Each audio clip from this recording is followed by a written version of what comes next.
This isn't just a podcast, it's a reckoning, a calling, a return to what's real, to what's right, to what's yours. Because somewhere along the way, leadership became a game of sacrifice, success became a cage, and legacy, something you leave behind instead of something you live right now. The modern culture is here to change that.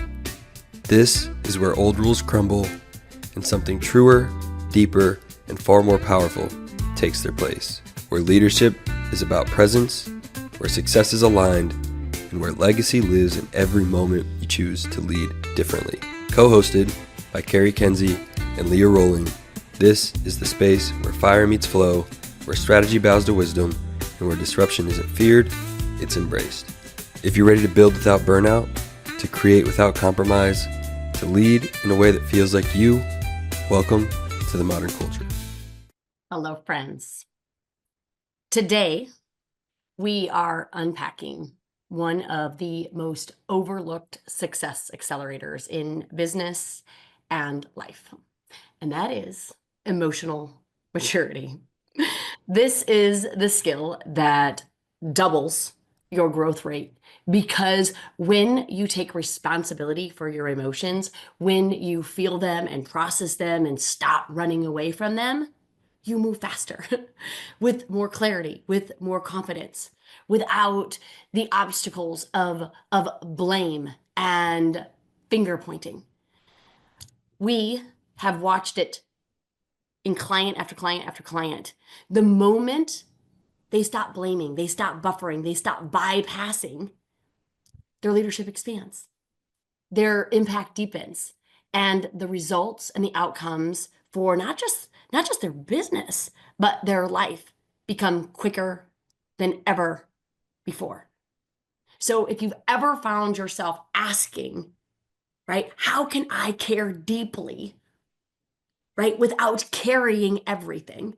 Or how do I stay calm without trying to navigate and process and organize the chaos?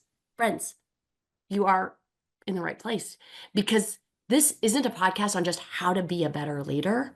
It's about becoming a more whole and grounded human. So let's get into the conversation, Miss Cari. Hi, Lovey. Hi, honey.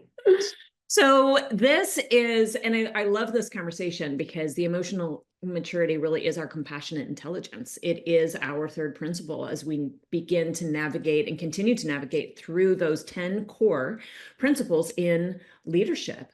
And I believe that that emotional maturity, that emotional intelligence gets confused.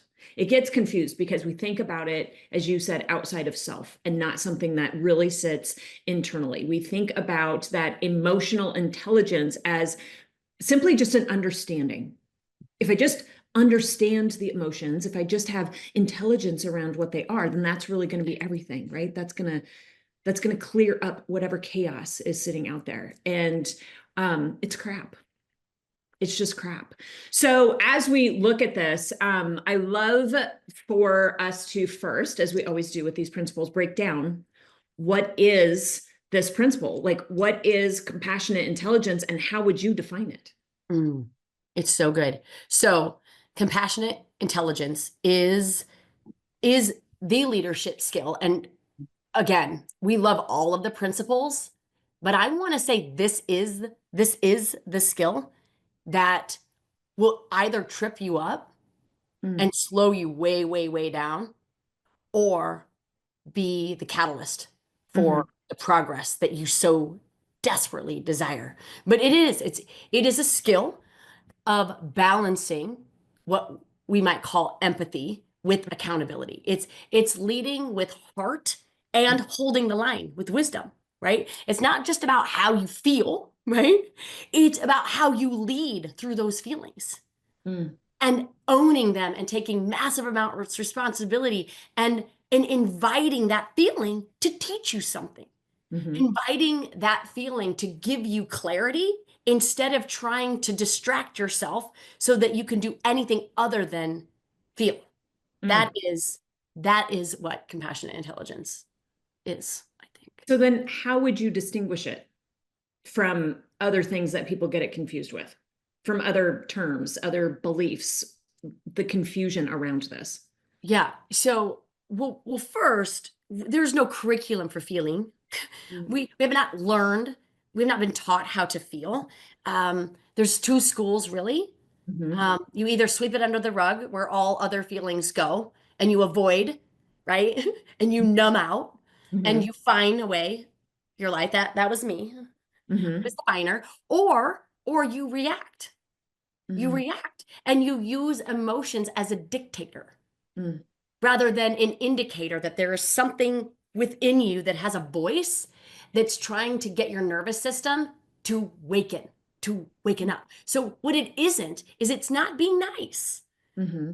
or being fine or being overly accommodating. It's not about people pleasing and rescuing other people. Mm-hmm. It's about presence, Mm-hmm. right?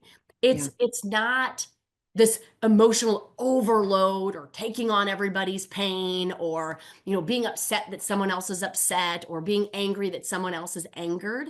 It's holding space for everybody to experience their own humanity Mm-hmm. without losing yourself in the process. Mm-hmm. It's not weak, it's not passive.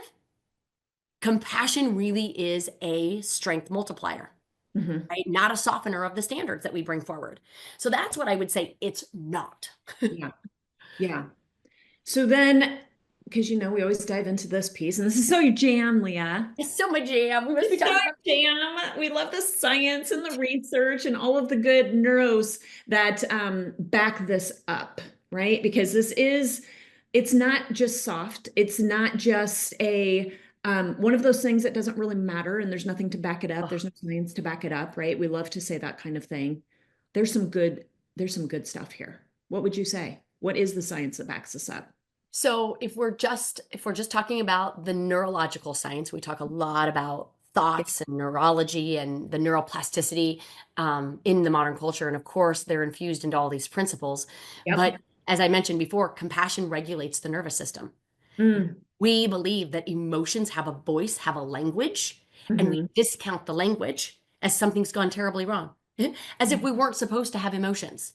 Hmm. And instead of discounting, dismissing, buffering them away, right? If we allowed them a voice, Hmm. we can regulate our nervous system better, right? I think that leaders that stay calm and grounded help their teams feel safe Yeah. and help their teams literally rewire their brains for trust and clarity through the co-regulation and the mirroring of neurons that we talk about Yep. from time to time. Psychologically, um, I think compassion and this compassionate intelligence principle Hmm. fuels emotional agility, resilience. It's adversity training, right? Yeah. When leaders own their own emotions without being owned by them, they model resilience and they Hmm. create space for honesty and autonomy and growth. If you have a leader that's going to react every time you bring in an emotion to them, if you have a leader that's going to get angry every time that you bring anger to them, if you have a leader that is going to get frustrated when you bring a frustration to them, how safe do you feel to bring that level of frustration to them? Hmm. And then culturally, organizationally, compassion builds high performing cultures. It Hmm. does. Yeah. Teams thrive when they feel psychologically safe. They can be innovative, they can be creative, right? Where there is empathy without mirroring, where I can hold space for the human experience that you're having without jumping in the pool with you and let's be frustrated together because Right. that's going to be a Right. good time, right? Right. There is an accountability that happens that coexists when you allow them to have the freedom of their own human experience and Mm. you don't have to double down on what it is that they're doing to prove that you care. Caring is actually just allowing them to sit in whatever it is that they're feeling, knowing that you're safe to Mhm. listen, Mhm. not to react and to respond and to fix. Yeah. That's what I would say. Yeah. Yeah. That's what I would say. Yeah. So when we bring, the neurological and the Mhm. psychological and the organizational science together, right? And we kind of Mhm. shared with you what it is, Yep. where people get tripped up in it. What are like actual like signs that Mm. someone maybe hasn't embodied this principle to the extent they can. And there's, oh, you guys, with this principle, there's always room for growth because life will continue to give you the curriculum Yeah. to embody this principle. But where are there signs that either somebody has no awareness at all, or they haven't quite embodied it? Well, I think, it's interesting the way that you bring it forward, because in like your first warning sign is going to be the inaccessibility you have to your own emotions. Yes. And how that shows up, and here's what people will say is people will say, but I actually do. I feel my emotions, right? I feel my things. I go home. You don't understand. I'm so stressed out. I can't sleep at night.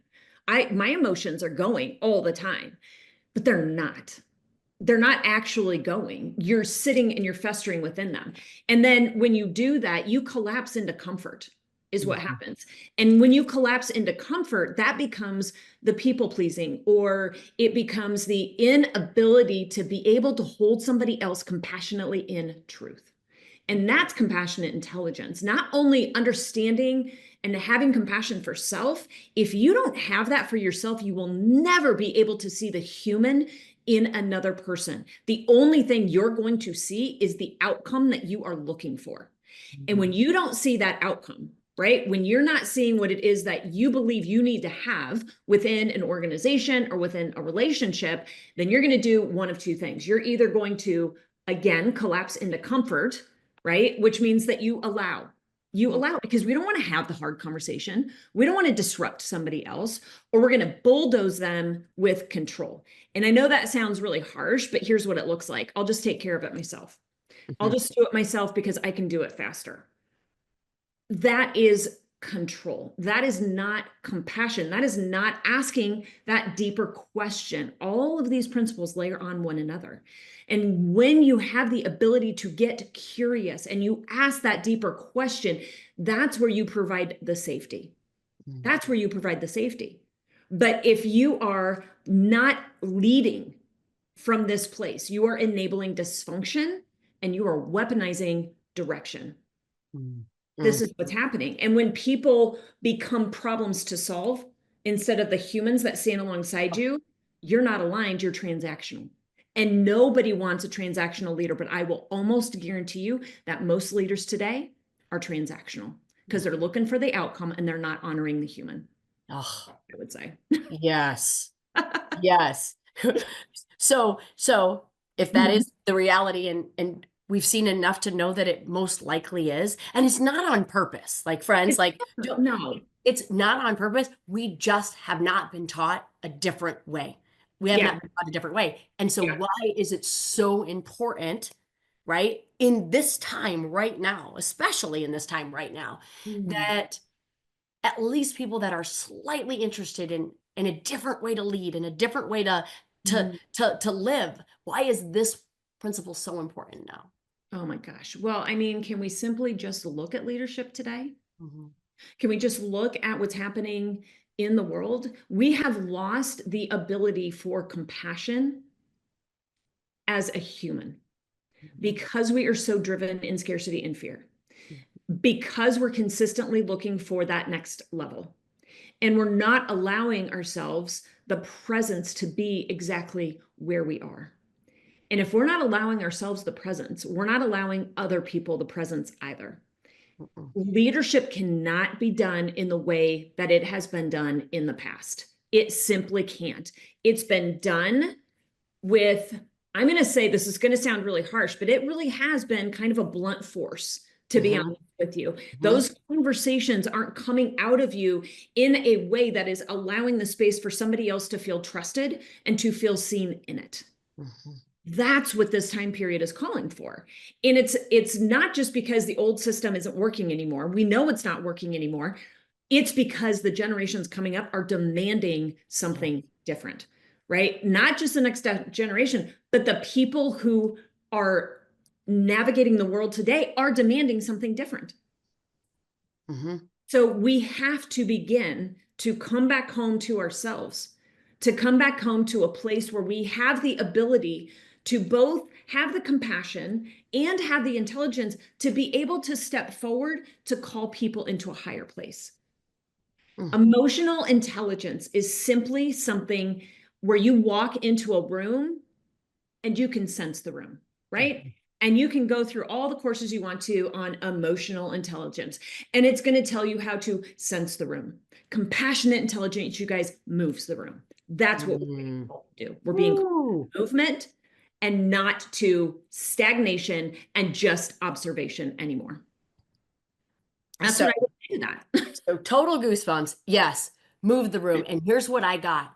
If Yeah. you're a leader thinking, oh, that's not like me, that I'm not an empath like that. I can't read the room. Other people can read the room. Other people are more. That is crap. It is That absolutely. that is complete crap. You come back into alignment with yourself, Yep. and you will naturally have the ability to read the room because Yeah. you read yourself. So Yes. that's it's just it's so brilliant. Yes, thank you Yeah. for bringing that Oh my forward. gosh, Ugh. absolutely. So then what would you say as a way, a different way to look at this, more of that metaphor type of way? I know we've used the thermometer and the thermostat in the past. Is there anything that kind of comes to you that helps bring something forward for this particular principle? Not in the way of a metaphor, but Okay. as I was thinking about this one, I think the reason the reason why maybe we don't either bring forward this principle in a way of like Yep. acceptance Yep. or what is kind of what I just said. Yeah. Um, they just don't think they have the capabilities of Mm. being the empath because they've never been the empath. They're not the empathic one, right? And they've been labeled that and they've been told that, right? I also think that people think if they show compassion, that they'll lose their edge, Exactly. right? Yeah. And what we want to remind our listenership and the leaders of the world is it's not a weakness. It's strategy, right? I mean, if you're going to go that way, it's strategy. It doesn't lower standards. It builds trust, Yes. right? And it deepens the influence with which to call up and Yeah. excel in those standards. So, Yes. 1,000. um, people will say, I don't have time. I don't have time. So I'm fine. I'm just fine. I'm fine. Everything's fine, right? And I know this person well, right? But ignoring our emotions, right? Mm. And I love to say, I'm sure I heard this from somebody, but unfelt feelings fester, Yeah. right? Ignoring emotions, right, doesn't allow us to have more time on our hands. It's not like those go anywhere, right? It's Yeah. not like if I ignore them or find them away that they just go somewhere else. Mm-hmm. They stay and they're sticky and Mm-hmm. they create massive amounts of disconnection and disengagement because you begin to believe that there's something wrong with you, as if you don't know how to either manage, process, or deal and navigate with the emotions that you have, right? Mm-hmm. So it becomes the very distraction that you claim you don't have time for, Yeah. right? And Yep. then that whole fine thing. It's just Yeah.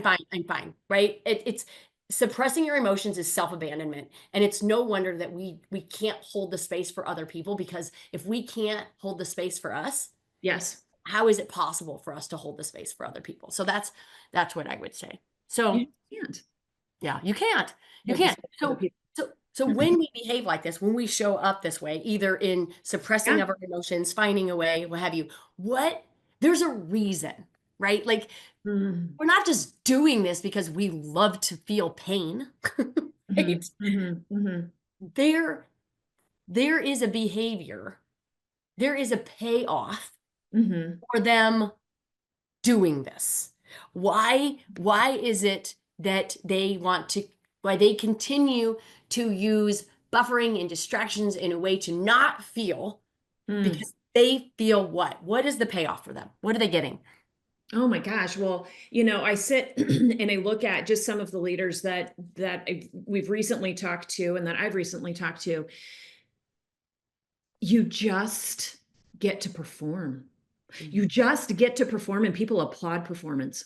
That's Mm, what they applaud, right? So if you are ignoring the compassionate intelligence, if you are stepping away from the opportunity that this truly brings to you, You're getting applauded, but you're losing accountability, and people lose belief in you.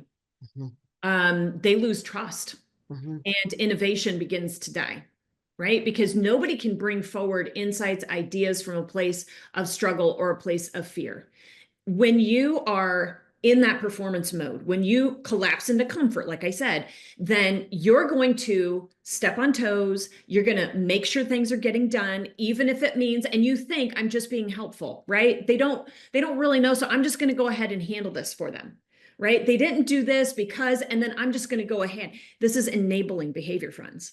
This isn't compassion. This is enablement. There is a difference there as well. Compassion says that I get to hold the space for them to step forward in the highest version of who they are. And I get to ask them, truly ask them, how are you doing? And I'm not asking you how your project is. I'm not asking you about how the next deadline is coming along. I'm asking, how are you? And that's a game changer. You know, we had somebody on our staff come a couple of weeks ago and just like started out the meeting. We always do gratitudes and wins. And she says, I am so grateful that I have the ability to be vulnerable in this space, that I have the ability to come forward and to say to you guys, I hit a creative block. I hit a creative block and I needed to step away. And so I stepped away and I went and did this and I went and did this and I did my little Lego thing.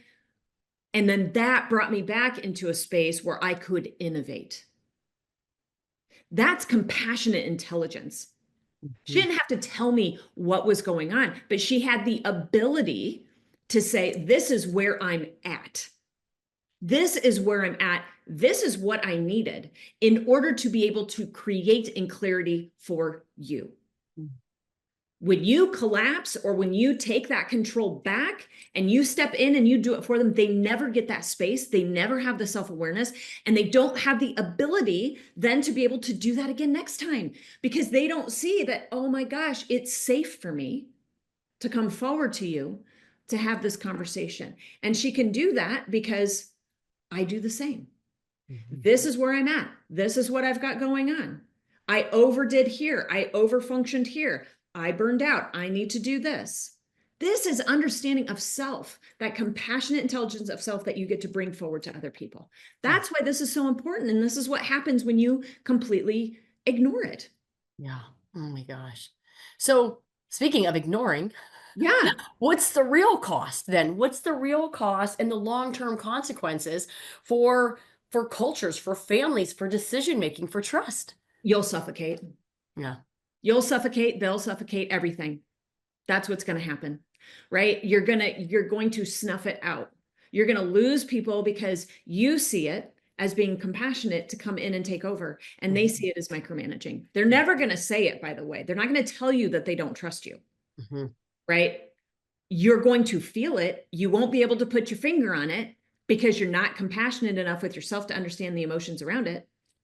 Right. And then you're going to constantly question, it's going to be a problem of the team. So you're not going to scale. You're going to suffocate. Yeah. You're going to suffocate. Yeah. So Leah, what can they do? Like, I mean, come on, capes, get your stuff together. But what can they do? What are some steps they can take? Well, the first step is awareness, always. Always. Right. So when you're feeling whatever way you're feeling, whether it's burned out, whether it's exhaustion, whether it's frustration, whether it's anger, whether it's anxiety, whatever it is. Yeah. Can we just not judge it? Thank you. Can we just hold space for whatever it is, right? And allow ourselves to just invite that emotion to have a voice. If anger was able to talk right now, what would anger ask of me? And if you go in and you look for truth, it's not going to tell you that you should react and avoid and point fingers at other people. It will most likely say, girl, you need a break. You need some rest, some real freaking rest. You needed to take a pause. You need to give yourself a couple of minutes to reset in between meetings and tasks and conversations. That's the ask. Can we give ourselves a 2-minute transition in between these meetings, in between these tasks, in these conversations, to ask the question that you so beautifully asked earlier? How are you? How many times a day do we actually ask that and hold space for the answer? Most of the time we do it like when we're checking out at the grocery store or something. How are you? Good. You good? Yeah. Weather. How's the weather? Yeah, it's good too. But how many times do we sit and ask ourselves, how are you? Leah, love, how are you feeling? Really? Really? And allow your nervous system to communicate with you outside of the vibrations in your body. Let it have a voice, give it a voice, and then listen. And then ask the emotion what it would have of you. There's gold in the answer because there's a level of compassion for you. There's a level of acknowledgement that you too get to frickin' matter today and always. But so often we're so distracted and we're so hurried to just avoid that emotion because we don't have the time to navigate it. So we completely abandon ourselves and we wonder why we can't hold that space for other people because we don't hold it for ourselves. So that is the practice that I'm inviting you guys to do. Allow your feelings talk. Allow them the language to communicate. They're trying to communicate to you and you completely discount them and you dismiss them. Allow them to talk. Give yourself a couple of minutes to ask yourself the question, to check in with yourself as to how it is that you're really doing. Your life will change. Your life will change. Invitation. It's invitation. So between now and next week, that's it, you guys. That's it. Just ask yourself, how are you doing? And allow whatever answer to come up for you. So until next week, we hope it is amazing and beautiful. And we do want to know how it is that you are truly doing. All right, friends, we'll see you next week. See you next week, everybody. Take care. Bye. You have been listening to The Modern Culture, co-hosted by Leah Rowling and Carrie Kenzie. This is a space where fire meets flow, where strategy bows to wisdom, and where disruption isn't feared, it's embraced. Tune in every Friday at 9 a.m. Pacific Time on Transformation Network, because this isn't just a podcast. It's a reckoning, a calling, a return.